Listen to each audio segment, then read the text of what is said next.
একটা আলু আর একটা ডিম আছে, কি করবেন ভাবতে পারছেন না তো? তাহলে এইভাবে বানিয়ে নিন ইভিনিং স্ন্যাক্সের জন্য একটা অসাধারণ রেসিপি। ডিমটা আর আলুটা বয়েল করে নিয়ে গ্রেটারে আমি গ্রেট করে নিয়েছি। এবার এর মধ্যে আমি দেব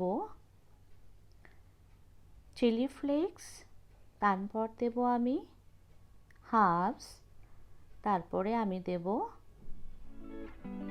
গোলমরিচ গুঁড়ো, ধনেপাতা কুচি আর অনেকটা পরিমাণ চিজ, যেটা আমি গ্রেট করে নিয়েছিলাম।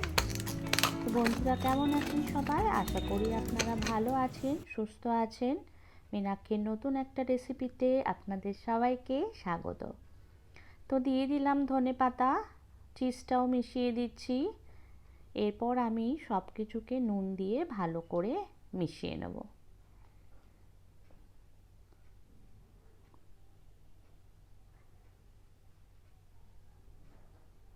কাঁটা চামচ দিয়ে আমি মিশিয়ে নিচ্ছি।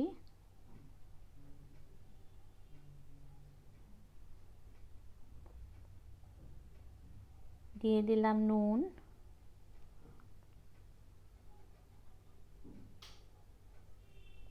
আমি একটা পাত্রে 2 চামচ কর্নফ্লাওয়ার গুলে নিয়েছি, সেটার মধ্যে দিলাম নুন আর গোলমরিচ গুঁড়ো,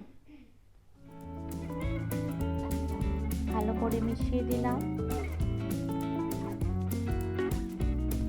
আর একটা পাত্রে অনেকটা পরিমাণ ব্রেড ক্রাম্ব নিয়ে নিচ্ছি।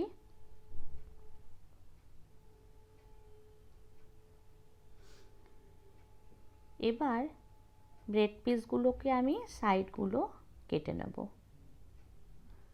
4টে সাইড পরিষ্কার করে নেওয়ার পর এই ব্রেডগুলোকে আমি রোলার পিন দিয়ে ভালোভাবে ফ্ল্যাট করে নেব, মানে ব্রেডটা যাতে পাতলা হয়। এক একটা করে ব্রেড আমি পাতলা করে নিচ্ছি, একটু প্রেসার দিয়ে করতে হবে, তবে এত জোরে নয় যাতে ব্রেডটা ছিঁড়ে যায়। তো হয়ে গেছে আমার সব কটা। এবার ব্রেডের মধ্যে আমি মিক্সারটা রাখবো কিছুটা পরিমাণ নিয়ে, যেভাবে আমি রাখছি ঠিক সেভাবে। আর আমি 2 চামচ ময়দা গুলে একটা স্লারি বানিয়ে নিয়েছি, সেটাকে দিয়ে এটার মুখটা আমি সিল করে দেবো। দেখুন, ঠিক যেভাবে আমি করছি এইভাবেই এটাকে সিল করে দেবেন, তাহলে ভেতরের এই পুরটা বেরোতে পারবে না। সব কটা ব্রেড আমি ঠিক এভাবেই রেডি করে নিচ্ছি।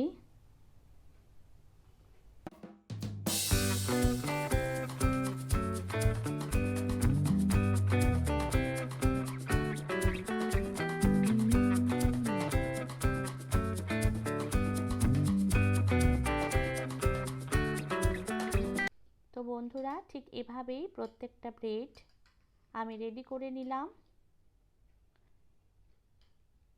দেখতেই পাচ্ছেন আমি কেমনভাবে সিল করছি, ঠিক এভাবেই সিল করে প্রত্যেকটা ব্রেড এরমভাবে রোল করে মুখ বন্ধ করে রেডি করে নেবেন।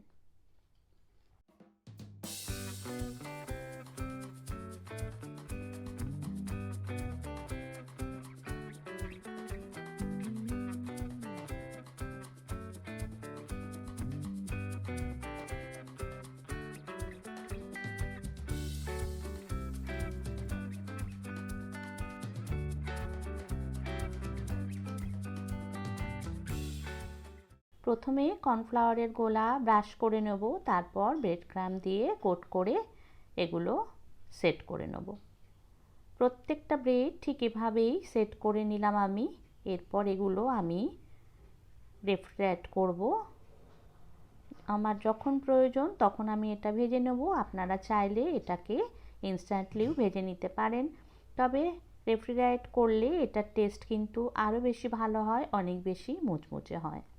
তো সব কটা ভরে আমি এয়ারটাইট ডিব্বায় রেখে দিচ্ছি। এবার আমি একটা ফ্রাইং প্যানে তেল বসিয়ে দিয়েছি, দিয়ে এগুলোকে এবার ফ্রাই করব। বন্ধুরা, রেসিপিটা ভালো লাগলে অবশ্যই লাইক, কমেন্ট, শেয়ার করবেন। চ্যানেলটা সাবস্ক্রাইব করে আমার পাশে থাকার অনুরোধ রইল। যারা অলরেডি সাবস্ক্রাইব করেছেন তাদেরকে অসংখ্য অসংখ্য ধন্যবাদ। তো দেখুন আমার একটা সাইড হয়ে গেছে, এইভাবেই ঠিক লালচে করে ভেজে তুলে নিতে হবে। বন্ধুরা, এটা কিন্তু ইভিনিং স্ন্যাক্সের জন্য দুর্দান্ত একটা রেসিপি, ভীষণই ভালো খেতে লাগে, অবশ্যই ট্রাই করবেন। তো আজ তাহলে রাখি, দেখা হবে নতুন কোনো ভিডিওতে। ততক্ষণ ভালো থাকবেন, সুস্থ থাকবেন। Bye bye, bye bye everyone.